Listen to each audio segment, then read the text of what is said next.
All right, guys, Sanch here. Welcome back to another episode on the Bodybuilding News Network. We have a couple interesting things, if I would say that, if I'd be so bold to say that, over here on Instagram. So let's go ahead and dig into the first one. Now, Michal Krizo, he's one of the favorites, one of the top competitors in the Elite Pro, the IFBB Elite Pro, and he is prepping for the Arnold UK. And from what I'm seeing, the Arnold UK is going to be about 2 weeks out. So looking at his physique coming into 2 weeks out, I expect him to do well. Now, it's always fun for me when you think about being a bodybuilding fan. It's fun to look at these athletes, especially when we get to see these competitions, these comparisons between the two organizations. Um, for the most part, I think most of the higher echelons bodybuilders went with the IFBB when we're looking at the European League. And then when they made the split with all that stuff that happened a few years ago, and then the IFBB Elite Pro emerged, some competitors like Michal and like other competitors stayed with the Elite Pro side. Now, obviously, this was very beneficial for Michal being the top Elite Pro competitor. That means he's going to be winning all the shows he does for the most part. And then he's probably even has some sort of financial incentive to stay in the Elite Pro compared to making the switch over to the IFBB.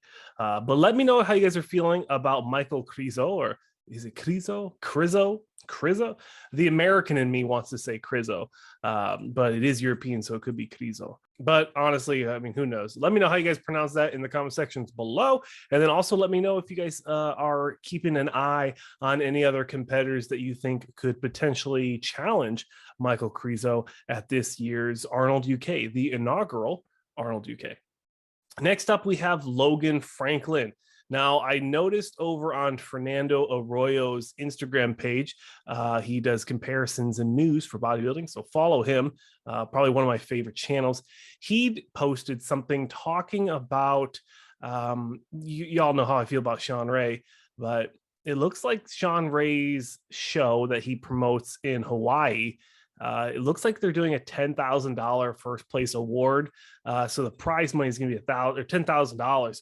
And it looks like Logan Franklin is challenging Fabian La Rabia. And kind of, I see how it's kind of evolving and looking at these comment sections. It looks like Fabian is in South Korea right now, so he won't be able to compete at this show whenever that is. But I thought that was kind of cool. Normally, you don't see that kind of prize money, especially when you look at the classic physique competitors. So maybe Sean Ray's forking out some money out of his own pocket, or he's been able to trick some sponsors into putting more money into that purse. I'm not really sure. But I don't really follow the Hawaii Pro or the classic Hawaii Sean Ray Hawaiian Classic. I've only heard of it once before. I haven't really seen too much traffic from there, but let me know how you guys are feeling about that one. But with that announcement, Logan Franklin's looking pretty good coming into the Olympia.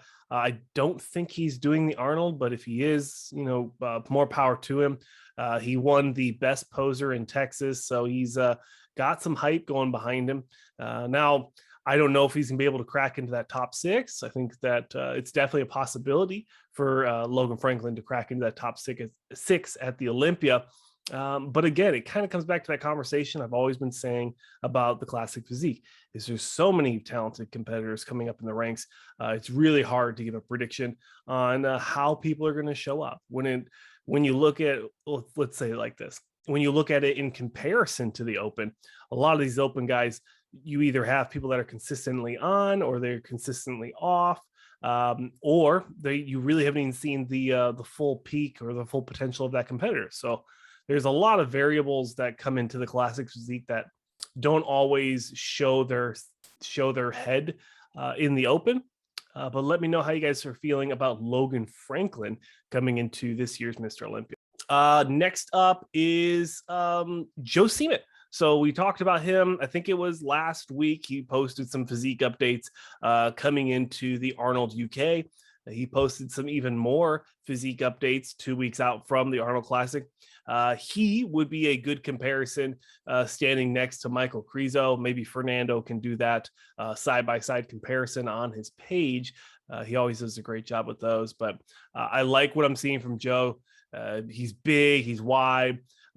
Potentially, he might lose out a little bit of size in the lower legs. That's pretty much the only thing I'm seeing that could be questionable. But I mean, from the front and from the side, I think he's really impressive, especially from the side. That upper body is just so massive and so full. I think he could do really well. But it's really going to come down to how these legs are going to look. Is it, maybe if he brings enough separation and conditioning, he might get like Robert Timms. He might be one of those guys where you can have smaller legs, but the body, the work, the flow, the physique outshines the downsized legs.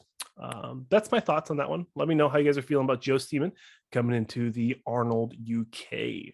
And last one, so hypertrophy coach Joe Bennett posted some cool pictures where we get to see Chris Bumstead, the current Mr. Olympia, in the classic physique, and Ruff Diesel, or Terrence Ruffin, the second place. So he placed second at last year's Mr. Olympia in the classic physique.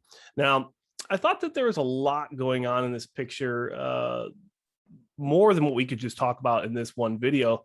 I think it's very interesting to see the 1 and 2 posing next to each other so close to a show.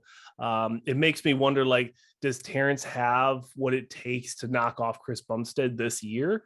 And if he did, would Chris do this type of collaboration where that would jeopardize his momentum coming into that show?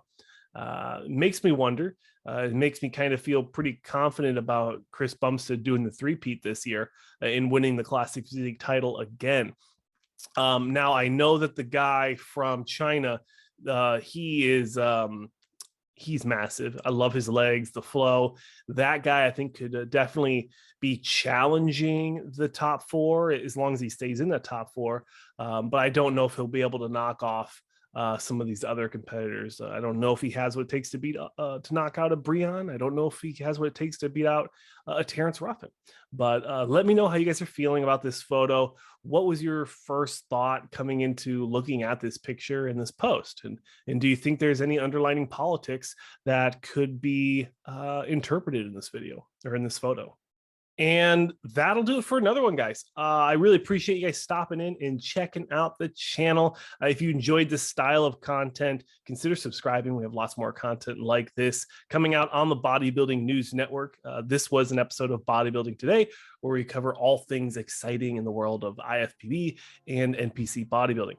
I am your host, Sanch. Again, thank you so much for watching. If you guys have recommendations, comments, questions, or critiques, leave them in the comment sections below, and DM me for sponsorship inquiries. But that's it, guys. Thanks so much for watching, and I'll see you guys in the next one.